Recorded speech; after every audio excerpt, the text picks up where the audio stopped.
षडानन कार्तिकेय जी महाराज का शिव महापुराण वर्णन करती है। किसी भी छठ के दिन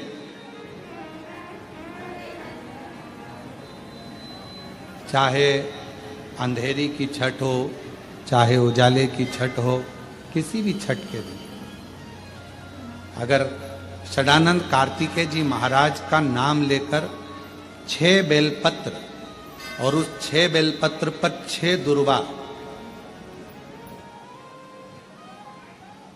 6 पुष्प, 6 अक्षत के दाने रखकर षडानंद कार्तिकेय बाबा के स्मरण कर कर शिवलिंग की जो जलाधारी है, उस जलाधारी पर जहाँ अशोक सुंदरी का स्थान है, उसी के पास में कार्तिकेय जी का स्थान है। किसी भी छठ पर यदि आप बाबा को वो बेलपत्र, वो दुर्वा, वो पुष्प, वो अक्षत का दाना 6 समर्पित करते हैं, किसी भी छठ के दिन, षष्ठी के दिन स्कंद भगवान का नाम लेकर, स्कंदेश्वर बाबा का नाम लेकर, कार्तिकेय बाबा का नाम लेकर यदि समर्पित करते हैं तो जिंदगी में कितना भी कर्जा हो, वो कर्जा 3 महीने के अंदर समाप्त होता ही है। कितना भी कर्जा, साथ में आपका परिश्रम, साथ में आपकी मेहनत और आपकी दृढ़ता।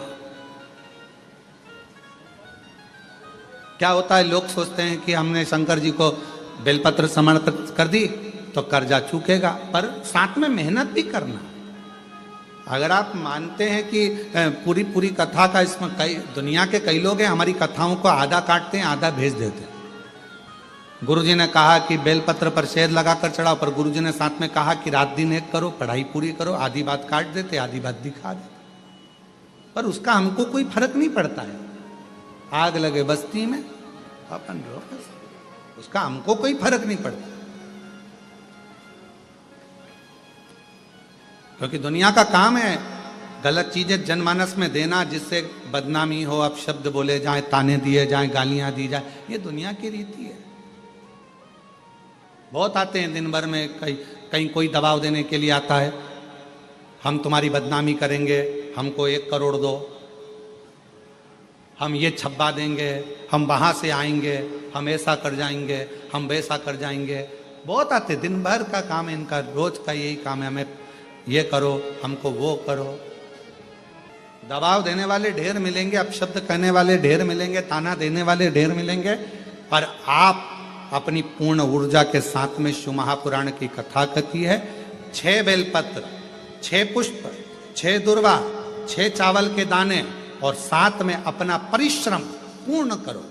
छठ के दिन स्कंद भगवान का नाम लेकर, स्कंदेश्वर का नाम लेकर भगवान शंकर के जलाधारी पर समर्पित करो, शिव जी से प्रार्थना करो और अपनी मेहनत को 4 चांद लगाओ। कर्जा चूकेगा जरूर, समाप्त जरूर। कर्जा का मतलब ये नहीं है कि आप कर्जा करे हो तो मेरे से बन नहीं रहा, मेरे प्राण छूट जाए तो अच्छा, मैं तो मर जाऊं, मैं टेंशन में हूं, मैं डिप्रेशन में हूं, बहुत परेशान हो गया, ऐसा हो गया। ना ना, दुख आता है, जब सुख आया, सुख चले गया, तो दुख आएगा तो दुख भी जाएगा, दुख भी समाप्त होगा, उसमें क्या विचार कर। ऐसा तो नहीं है कि दुख समाप्त नहीं होगा, दुख नहीं जाएगा। सुख आया है, जब हमारे अच्छे दिन अगर समाप्त हुए हैं तो दुख भी समाप्त जरूर होगा, फिर वापस सुख आएगा। थोड़ा हिम्मत, थोड़ा धैर्य, थोड़ा हृदय पर भाव एकाग्रित करो कि नहीं नहीं, मेरा शंभु, मेरा शंकर, मेरा त्रिकालदर्शी, मेरा कैलाशी, मेरा अविनाशी, मेरा शिव मेरा दुख काट। अब व्यक्ति क्या करता है कि जब दुख आता है ना तो बहुत घबरा सा जाता, बहुत घबरा। बहुत ध्यान देना इस कथा पर। शिव के मंदिर में कभी भी जाओ, तुम्हारा बेटा कोई नीट का एग्जाम दे रहा है, कोई कंपटीशन एग्जाम दे रहा है, तुम्हारी बेटी कोई परीक्षा दे रही है, तुम्हारा बच्चा, बेटा बेटी, पति पत्नी, कोई भी कोई एग्जाम में बैठने का प्रयास कर रहा है, पहले तो उससे कहो कि अपनी मेहनत 4 गुना कर, खूब पढ़, परिश्रम 4 गुना कर। और मान लो 5-6 बार दे चुका, 2-4 साल हो गए, 5 साल हो गए, तो फिर उससे कहो शंकर के मंदिर में 7 दुर्वा लेकर जाओ। कितनी दुर्वा? यहां क्या बोलते हैं झारखंड में? दुर्वा कि दूब बोलते हैं? दुर्वा। 7 दुर्वा शिव के मंदिर में लेकर, जब जल का पात्र साथ में, 7 दुर्वा को नीचे की ओर रखो हथेली पर, जल का पात्र हाथ में लेकर भगवान देवाधिदेव महादेव को जल समर्पित करो। 7 दुर्वा में से 6 दुर्वा षडानंद कार्तिकेय जी को समर्पित कर दो, 1 दुर्वा भगवान शंकर के शिवलिंग पर चढ़ा। अपने हाथ की 3 उंगलियां शिवलिंग का स्पर्श करो और अपनी कामना कहकर, बाबा बहुत एग्जाम दे चुका हूं, बेटा बेटी ने बहुत परीक्षा दी है, हो नहीं रहा बाबा, अब आपके भरोसे है। बाबा को विनय करो, शिव जी पे चढ़ी हुई बेलपत्र दुर्वा वापिस लेकर आओ। जिस बच्चा जब एग्जाम के लिए जाए, परीक्षा देने के लिए जाए, उस दिन वो दुर्वा को अपने मस्तक पर प्रणाम कर कर, नमन कर कर, षडानंद कार्तिकेय का स्मरण कर कर फिर एग्जाम के लिए जाए। पढ़ाई अच्छी करना, दिल से करना, मेहनत ज्यादा करना, और एक बार ये प्रयोग कर कर देखना, मेरा षडानंद कार्तिकेय सफलता जरूर प्रदान करे। 6 मुख से षडानंद कार्तिकेय जी का जो वर्णन हमारे शिव महापुराण में किया गया है, स्कंद पुराण में किया गया है, षडानंद कार्तिकेय जी फल शीघ्र प्रदान करते, शीघ्र फल। महाराज, तारकासुर का संहार हो, षडानंद कार्तिकेय जी ने बाण छोड़ा, और षडानंद कार्तिकेय जी ने जैसे ही बाण छोड़ा, तारकासुर के शरीर को लगा, तारकासुर के प्राण छूट गए। देवताओं ने पुष्प की वृष्टि करी, रे तारकासुर तेरे हृदय में शिव बसे थे, इसलिए तूने षडानंद कार्तिकेय का दर्शन। शिव को समर्पित करें, अपने भाव की निर्मलता शिव से स्वीकारें।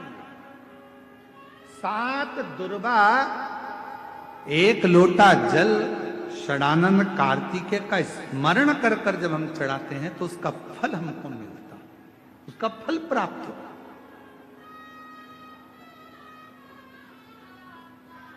उसका फल हमें मिलता है। शिव कथा का महाराज पूरे वर्ष कि स्कंद भगवान के अगर केवल स्कंद पुराण को भी कोई जीव श्रवण कर लेता है तो मृत्यु, जीते जी भी उसके लिए मार्ग प्रशस्त होकर एक बार वो भगवान का दर्शन भले वो किसी रूप में करे, पर मरने से पहले उसको ऐसा महसूस होता है कि मैं बैकुंठ का दर्शन कर कर आया हूं।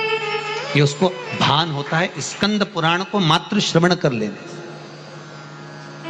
मात्र श्रवण, स्कंद भगवान का पूजन करा, भगवान शंकर का शिवलिंग बनाया, शंकर भगवान के गणेश जी को और स्कंद देव को बिठाकर पूजन किया। इतना पूजन करा विश्वामित्र और सत्याव्रत ने, इतना पूजन करा, भगवान विष्णु ने कहा नया रास्ता बना दिया जाए। विश्वामित्र जी ने धर्म से स्कंद देव से कहकर एक मार्ग का निश्चय किया। उस मार्ग पर राजा सत्याव्रत चलकर जाने लगे। जब थोड़ी दूर पर राजा सत्याव्रत पहुंचते सी उसी समय पर इंद्र को जलन होने लगी कि जीते जी तो कोई आ ही नहीं सकता, तो ये मरा हुआ ये जीते जी कैसे आ गया। इतने में इंद्रदेव ने उसी समय राजा सत्याव्रत को ऊपर से नीचे धक्का मार दिया। धक्का दिया, राजा सत्याव्रत नीचे आ गया। वैकुंठ के मार्ग से धक्का देकर राजा सत्याव्रत को नीचे फेंक दिया। राजा सत्याव्रत ने विश्वामित्र जी से कहा मेरा तप, मेरी साधना और स्कंद देव ने मुझे मार्ग दिया, इसके बाद भी इसने नीचे क्यों फेंका? मैं नहीं जानता, पर तू चिंता मत कर। विश्वामित्र जी ने कहा फिर स्कंद देव की पूजन कर। महाराज, एक बेलपत्री एक तुलसी, एक बेलपत्री एक तुलसी, एक बेलपत्री एक तुलसी स्कंद देव को चढ़ाया गया। और जब बेलपत्र और तुलसा चढ़ाया गया, स्कंददेव प्रसन्न हो गए महाराज। और प्रसन्न होकर कहा, भगवान नारायण को याद किया। भगवान विष्णु ने कहा, मांगिए क्या चाहिए। स्कंददेव ने कहा, एक काम करो, बैकुंठ तो दुनिया जाती है, इनके लिए अलग बैकुंठ का निर्माण करा जाए, अलग से बैकुंठ बनाया जाए। बैकुंठ लोक और मृत्यु लोक के बीच में एक बैकुंठ बना दिया गया और उस बैकुंठ पर मार्ग प्रशस्त करा सत्याव्रत के लिए।